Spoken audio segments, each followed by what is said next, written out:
Yes, we actually met an alien. அதாவது நம்ம எல்லாருக்கும் தெரியும் நம்ம வந்து ஏப்ஸ்லேருந்து எவால்வ் ஆனோம், சிம்பான்சி நம்மளுக்கு க்ளோசஸ்ட் ரிலேட்டிவ்னு. ஆக்சுவலி நம்மளோட சயின்ஸ் புக்கில் ஒன்று சொல்லாதது ஒன்று இருக்குது. சிம்பான்சி வந்து எவால்வ் ஆகிறப்ப 2 பேரலான ஸ்பீசிஸ் கிரியேட் ஆச்சு. ஒரு சைடு வந்து ஹியூமன்ஸ் கிரியேட் ஆனாங்க, இன்னொரு சைடு வந்து யாருக்குமே தெரியாத ஒரு புது ஸ்பீசிஸ் ஒன்று கிரியேட் ஆகிருக்கு. அவங்க வந்து சர்ஃபேஸில் வாழ மாட்டாங்க, அவங்க வந்து under the earth or above the எர்த்தில் தான் இருப்பாங்க. அது அவங்க டெக்னிக்கலி ஒரு ஏலியன் மாதிரி தான் வச்சுக்கோங்க. அவங்க நாங்கள் என்கவுண்டர் பண்ணோம் இப்போ ரீசெண்டாக. உங்களை என்ன சொல்லி ஏமாத்துறான்? லில்லி புட் ஐயா. சாமி, சித்திரக்குழந்தை பத்திலாம் கேள்விப்பட்டிருக்கீங்களா? இன்னைக்கும் போலூர் மலையில அவங்க வாழ்ந்த குகையெல்லாம் இருக்கு. அவங்க வாரிசு தான் ஒருத்தன் கிடைச்சிருக்கான். உலக அதிசயம். காலையில ஒருத்தர் கொள்ளைக்கு போயிருக்காரு. அப்ப செடி ஏதோ காலி இருக்கு. என்ன ஒருத்த பார்த்தா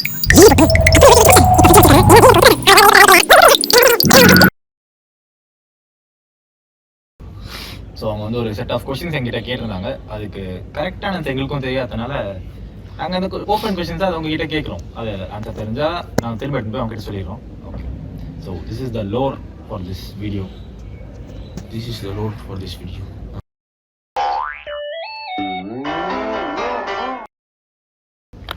சரி, இப்போ வந்து அந்த செட் ஆஃப் கொஸ்டின்ஸில் வந்து ஃபஸ்ட்டு இது கான்செப்ட் என்னவா இருந்துச்சுன்னா உங்களுக்கு புரியாதது இந்த அன்பாக்சிங் வீடியோ.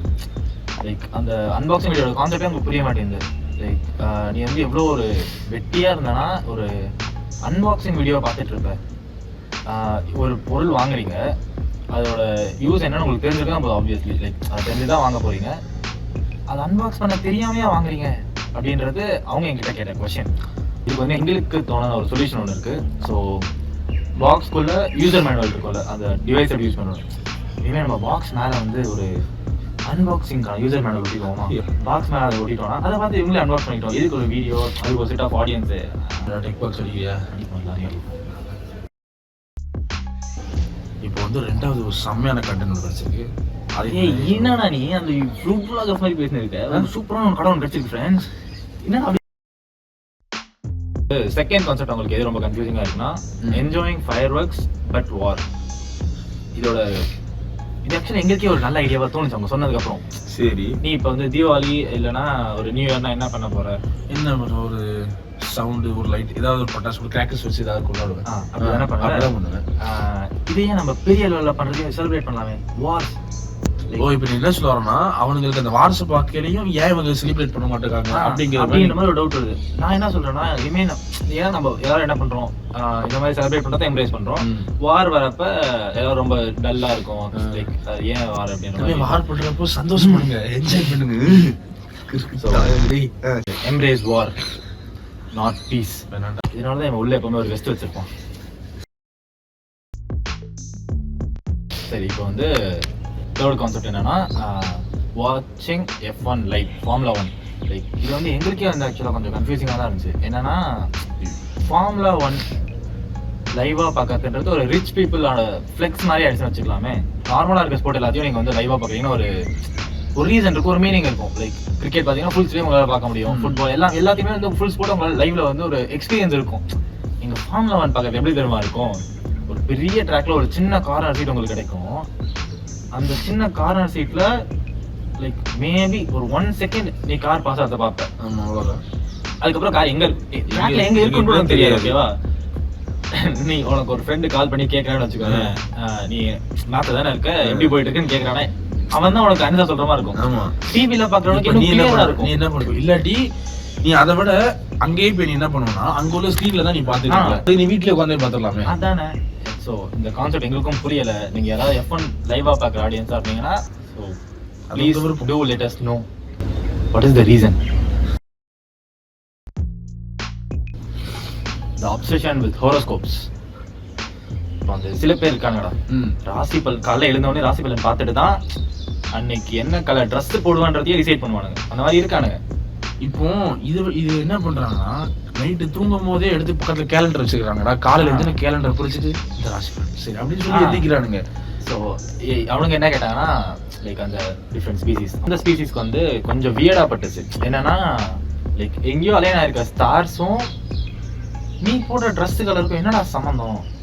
ஸோ எங்களுக்கும் புரியல ஹோரோஸ்கோப்ஸோட கான்செப்ட்ன்றதை விட அதோட அப்சஷன். லைக் அதுல வந்து இன்னைக்கு ஏதாவது டே பேடா இருக்குன்னு போட்டுருச்சுன்னா அவ்வளவுதான், அவன் அதை பார்த்தே அவன் செத்துருவான். இன்னைக்கு ஃபுல்லாவே அவன் டே அதனாலே ரூயின் ஆயிடுமே தவிர அந்த அவன் பார்க்காம இருந்தாலே அவன் டே நல்லா இருந்திருக்குன்ற மாதிரி ஆயிடுச்சு.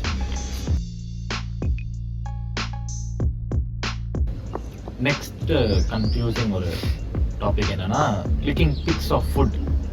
ஸோ இவங்க எங்கிட்ட கேட்டு இவங்க ஆக்சுவலாக என்ன நினைச்சிட்டாங்கன்னா, நம்ம ஸ்பீசிஸ்க்கு வந்து ஃபுட் வந்து நேம் பண்ண தெரியல, நம்ம ஹோட்டல்லாம் போயிட்டு ஃபுட்டை வந்து ஃபோட்டோ எடுக்கிறத பார்த்துட்டு இந்த like humans do not name their food அப்படின்ற மாதிரி நினைச்சிட்டு இவங்க வந்து இதுக்கு பிக்ஸ் எடுக்கிறாங்கன்னா அதை நீங்க அடுத்த தடவை போய் ஹோட்டலில் காட்டினா உங்களுக்கு இந்த ஃபுட் கிடைக்கும்ன்ற மாதிரி அவங்க நினைச்சிருக்காங்களாம். அவன் என்ன நினைச்சிட்டானா, நீ ஃபுட்டை போட்டோ எடுத்துட்டு அதை டோக்கனா யூஸ் பண்ற மாதிரி நினைச்சிட்டான். நெக்ஸ்ட் டைம் உங்களுக்கு இதே ஃபுட் வேணும்னா இதுக்கு நேம்லாம் இல்லை, இந்த ஃபோட்டோ தான் திரும்ப காட்டணுன்ற மாதிரி நினைச்சிட்டான். ஸோ அதனால நீங்க வந்து எதுக்கு ஃபுட்டை வந்து ஃபோட்டோ எடுக்கிறீங்க, அது சோஷியல் மீடியாவில் போட்டு என்ன பண்றீங்கன்றத அவங்க கேட்ட கேள்வி, வேற ஒன்றும் இல்லை. நம்புவாங்களா?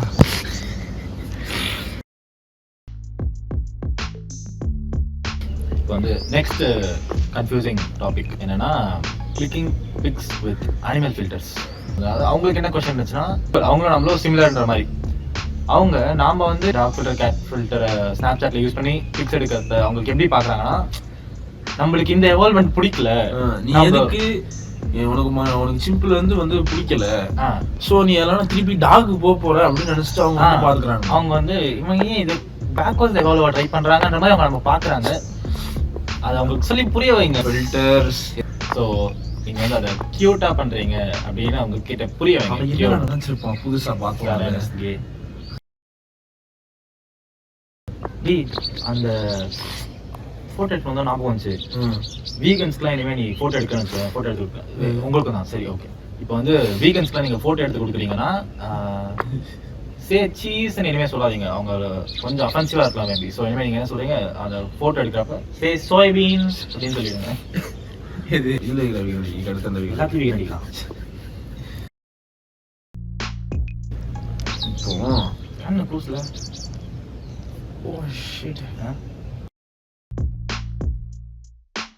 இந்த வீடியோவோட ஃபைனல் டாபிக் ரிசர்வேஷன். ஸோ இந்த கான்செப்ட் வந்து எங்களுக்கும் சுத்தமாக புரியல, அதனால நாங்கள் ஓப்பன் ஹேண்டட் கொஸ்டின்ஸ் மாதிரி கிட்ட வைக்கிறோம்.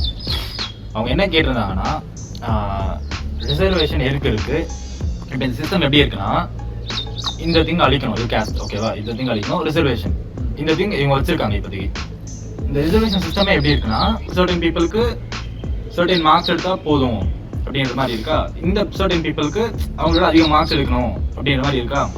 அப்படின்னா இவங்க என்ன சொல்ல வராங்க, இந்த பீப்புளால இவங்க அளவுக்கு மார்க் எடுக்க முடியாதுன்றது தானே இவங்க மைண்ட் செட்ல ஃபிக்ஸ் ஆகும்ல. புரியுதா, வந்து ஒரு மாதிரி சப்ரஸ் பண்ற மாதிரி தானே இருக்கு இந்த கான்செப்டே. இவங்களை வந்து இவங்களுக்கு கீழே வைக்கிற மாதிரி தானே இருக்கு. ஒரு ஈக்குவாலிட்டி கிரியேட் பண்ணோம்னா என்ன பண்ணணும், இந்த ரிசர்வேஷன் சிஸ்டம் தூக்கிட்டோம்னா இந்த கேஸ்ட் சிஸ்டமும் அழிஞ்சிரும், ஒரு ஈக்குவாலிட்டி கிரியேட் ஆகும். புரியுதா, எல்லாருக்கும் ஒரே மாதிரின்னு இருக்கணும். இப்ப இவனுக்கு வந்து 10 வச்சுட்டு நீ 5 எடுத்தா போதும்னா இவனை டம்ப் பண்ற மாதிரி இருக்கு. அதான் இவனை வந்து சப்ரஸ் பண்ணது இந்த சிஸ்டமே அந்த மாதிரி தான் இருக்கு. சப்ரஸ் பண்றது இந்த சென்ஸ் இன்டெரக்டா அவனோட மைண்ட்ல திணிக்குது, இவனோட இவன் இன்ஃபீரியர்ன்ற மாதிரி ஒரு மாதிரி ஃபீல் பண்ண வைக்குது. ஸோ அது நீ ஏன் அட்வான்டேஜா பாக்குற, அது அவனுக்கு புரியலையா கடைசி வரைக்கும், நீ டம்ப் பண்ணதான் பாக்குறான்னு புரிய மாட்டேங்குது. கரெக்ட், அட்வான்டேஜ் எடுத்துக்கிறான். வீடியோல கரெக்டா பேசிக்கிறோம் ஒரு தடவை. நைஸ். சரி சரி சரி, இதை பத்தி எங்களுக்கு கருத்தும் இல்லை, இதை நாங்கள் பேசவும் ரொம்ப பெருசா போய்கிட்டே. ஸோ எங்களுக்கு தோன்றது என்னன்னா, நீங்க ஏன் ரிசர்வேஷன் சில சிஸ்டம்ல மட்டும் வைக்கிறீங்க, எல்லாத்தையும் வச்சிருங்க பேசாம. ஒன்னு எல்லாத்தையும் வச்சிருக்கீங்க, எதுலையுமே வைக்காதீங்க. ஸ்டாக் மார்க்கெட்ல ஐபிஓன்னு ஒன்று இருக்கு, அதுல வந்து அலாட்மெண்ட் வந்து லைக் ரேண்டம் பேசிஸ்ல நடக்கும். ஓகேவா, ரேண்டம் அலாட்மெண்ட். இதுல வந்து சர்டன் கேட்டகரிஸ் இருக்கும், retail, qualified institutional buyers, etcetera employees. அங்க கொண்டு ரிசர்வேஷன் வைக்கவா? அங்கேயும் பேச வச்சிட்டீங்களா? ஒண்ணு எல்லாத்தையும் வைங்க, எல்லாம் எதுலையும் வைக்காதீங்க. கரெக்ட் தான், சத்தியமா ரூல்ஸ் விதமா பேசினே இருக்கும், பிரச்சனை இல்லை, ஆடியன்ஸ் புரிஞ்சுப்பாங்க. ஸோ எல்லாமே ஃபன்னுக்காக தான் பேசியிருந்தோம். இன்னைக்கான கான்செப்ட் இதோட வைண்ட் அப் பண்ணிக்கலாமே. சரி ஓகே, சரி அந்த கொஸ்டின்ஸ் தான். எனக்கு ஒரு டவுட் இருக்கா,